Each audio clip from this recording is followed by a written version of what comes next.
Now, as we begin Halakas Neiros, it's Parshas Chayei, and it's absolutely beautiful that at the end of the parsha, the pasuk teaches us that Vayivieho Yitzchak ha'ayala Sarah imai, that Yitzchak takes Rivka to the tent of Sarah. Rashi comments, what is it ha'ayala Sarah imai? What does it mean? It's the tent of Sarah, and Rashi says that this was the famous tent of Sarah Imenu.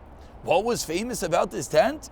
Comments Rashi that there were the three nisim that as long as Sarah was alive, Ner Doilek, Me'erev Shabbos, L'erev Shabbos, the candles stayed lit from week to week. Ubracha Mitzuya Be'isa, and the dough always stayed fresh. Va'anan Kasher al oil, and there was always the anan, the Shechina, rested on the oil. And what happened when Sarah Imenu was niftares? All these three things ceased to exist. But when Rivka Imenu came in, all of a sudden, it came back. All the incredible miracles came back. So Rivka Imenu continues this incredible legacy of Sarah Imenu, of having the candles always lit, and the dough having fresh dough, and the anan, and the clouds on top of the tent. So for one moment, to delve into what is this bracha of having the candles lit from week to week. So at the simplest face value, it's that the candles stayed lit, an incredible bracha. We like candles. And how long do they stay lit? It depends. You have a little candle, it stays lit for shorter. You put in oil, maybe a little bit longer. And we're finding that her candles stay lit from week to week. So at first glance, what does this conjure up in our mind? What else had such a nace that it stayed lit from time to time? This is in the Beis HaMikdash. There were two things that stayed lit. There was the fire on the Mizbeach that always stayed lit. And then there was the Ner Tamid, that on the menorah there was one candle that always, not everyone knows that. Actually, there were times it did go out. But there was a nace that the Ner Tamid always stayed lit on the menorah.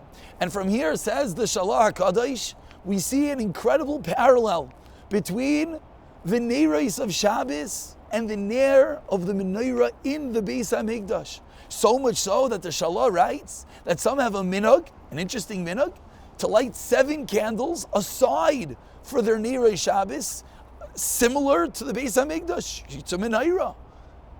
Continues the Shalah that there are certain halachas that the Gemara Shabbos discusses that are learnt out, Ner Shabbos, to Ner in the Beis HaMikdash.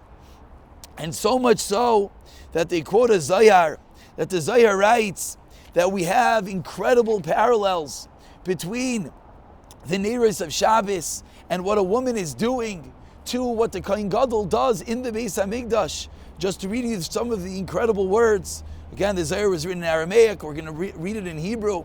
Utzricha isha letakinis ener b'leil Shabbos. She prepares the candles, she lights the candles on Leil Shabbos, and that's considered as if tikna es ha-menorah. She's lighting the menorah.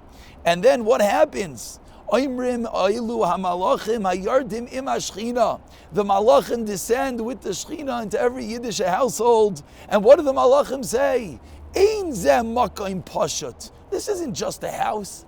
This isn't just a Jewish house. This isn't just a Shabbos table. This isn't just a beautiful family. Elo makayim sheyesh b'y ratzayin milifnei Hashem. This is a house of ratzayin, of desire in front of Hashem. That what happens via the lighting of the candles on a Friday night, the house is transformed. The house is transformed into the Mikdash Ma'at, into the Makayim of the Shechina that it should be.